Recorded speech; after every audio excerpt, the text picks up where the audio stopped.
I want nothing, but I want something. Assalamu alaikum, ladies and gentlemen, and very good evening to all.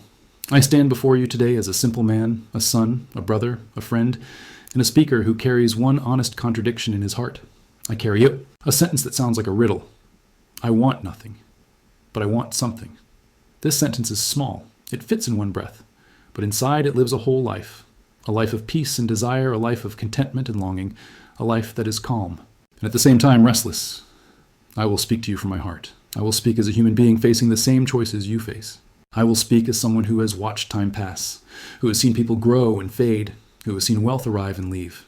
Tonight I will try to think deeply with you. I will separate the parts of this question.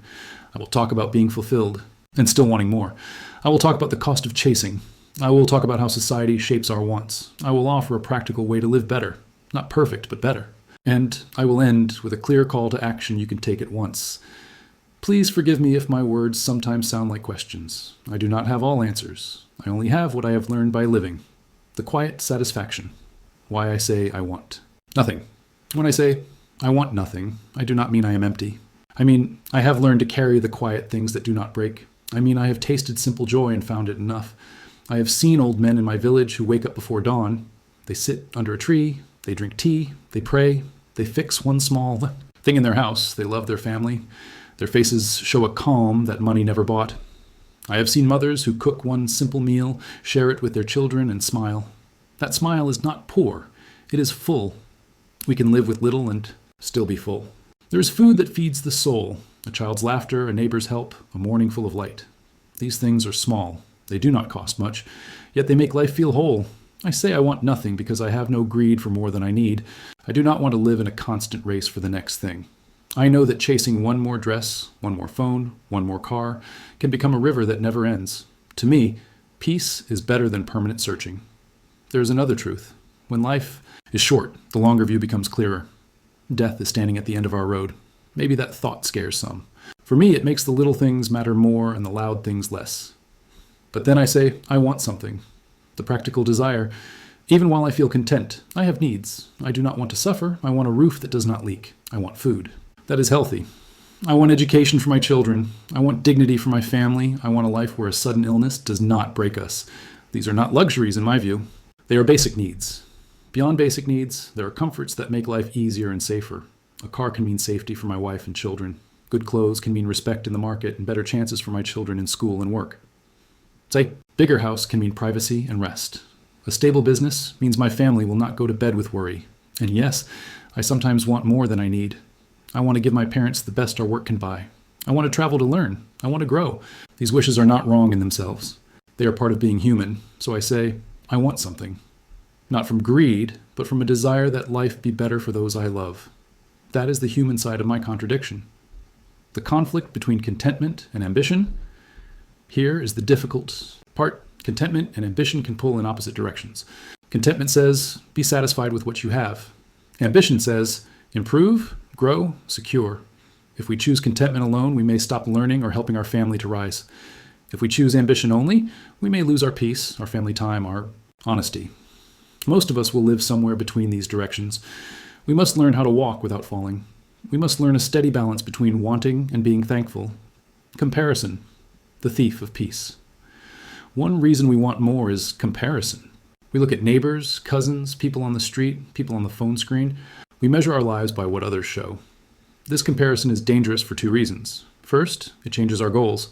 We stop caring about what we need. We start caring about what others show. Second, comparison hides the truth. A nice car may show wealth. It does not show peace. A big house may hide loneliness. I have seen good men fall into debt to keep up with others. I have seen young people sell their honesty to buy a title or a watch. When comparison leads us, we are no longer in control. So, part of my speech is a request. Measure your life by what matters to you, not by what others want you to want. Why people do wrong. The moral cost of desire you asked, and we must ask, why do people do wrong? Why do they hurt, cheat, steal, and betray? Often the answer is a desire that became a need. A person wants wealth quickly. The path to that wealth may be wrong. The short road may be crime, corruption, or betrayal. We must be honest here. Wrong choices are made for many reasons. Fear. Fear of losing face, fear of being poor, fear of not caring for family. Greed. The appetite to have more and more. Pride, the desire to be seen as better than others. Desperation, when someone has no legal means, they may choose the illegal. Habit, small lies can become large habits. We must stop hiding behind excuses. When a person chooses wrong, the suffering grows. The community loses trust. Families break. The person loses peace. We can fix this by building character. Honesty, patience, and courage are not easy. They cost time, but they save the heart. The role of society, pressure, culture, and the mirror. We live in social worlds. Every home, market, and street shows us a mirror. That mirror speaks, this is success. The mirror can be shaped by culture, by family, and by media. In my culture, in our neighborhoods, success is often shown through cars, jobs, names, and houses. When our parents or cousins praise those things, we learn to want them. When the community gives honor to a man who drives a fancy car, younger men learn the lesson early. Media makes this stronger. Images of a perfect life flood our screens. Many of those images are not real. They are carefully created. But our hearts respond as if they were real. To change this, we need new mirrors. We need to show honor to kindness, not only to money. We need to raise our children to respect honesty and service. And we need communities that reward good deeds. The meaning of enough. How to find the line. What is enough? This is a hard question. Enough is different for each person. For one family, enough may be one meal and a sleeping room. For another, enough is a safe home and school for children. The trick is to find the line between need and greed. To find enough, ask 3 questions. Does this thing keep my family safe and healthy? If yes, it may be a need. Will this thing help me do good in the world? If yes, it may be worth the effort. Does this thing take away my peace or my honesty? If yes, it is not worth it. Use these questions as a simple test. They will not solve every problem, but they will help you slow down and think. Death and the temporary nature of life. We have to speak about death because it is the most honest teacher. Every life ends. That ending gives meaning. If life is temporary, why chase forever?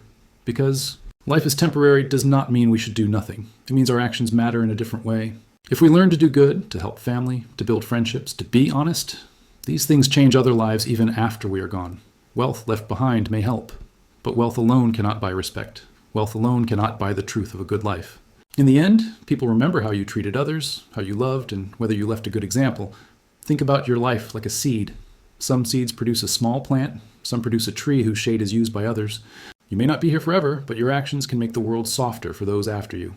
Spiritual and ethical perspective, neutral and respectful. I will speak simply and without argument. Many faiths and many wise people teach similar things. This world is a place to act with goodness. There is a beyond, and our actions matter. Whether you call it God, truth, or the long memory of family, the message is the same. Do not let the race for things make you lose your heart. For those of us who pray, faith gives a simple rule. Provide for your family, help the poor, keep your hands clean. That is the middle path. Work hard, be honest, and care for others. How to kill bad habits and grow good ones, you said. Killing every bad habit. This is strong language and good. Habits shape life more than plans. A man who eats healthy, prays, reads, and works slowly builds a life of strength. Here are simple steps to remove bad habits and form good ones.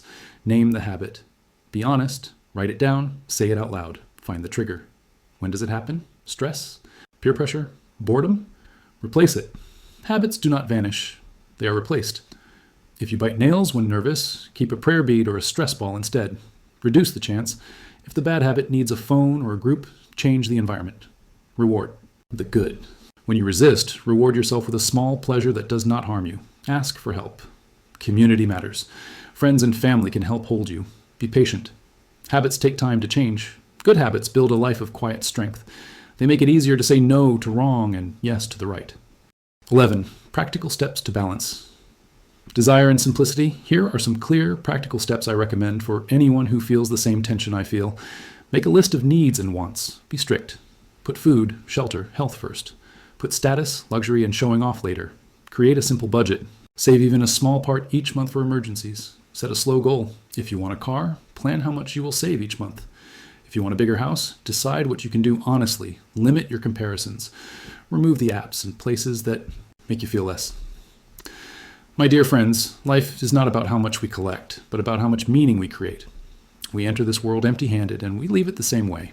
The houses, the cars, the money, the food, the titles, none of these things travel with us. But what does remain is the way we lived, the honesty we carried, the kindness we spread, and the faith we held in our hearts. So yes, I stand before you and say, I want nothing, but I want something. I want peace of heart. I want truth. I want goodness. I want to walk out of this world knowing that I gave more than I took.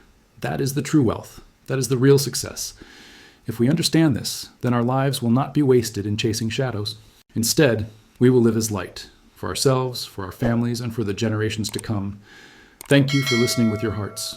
May we all find what truly matters. May we all leave this world with dignity, peace, and a smile.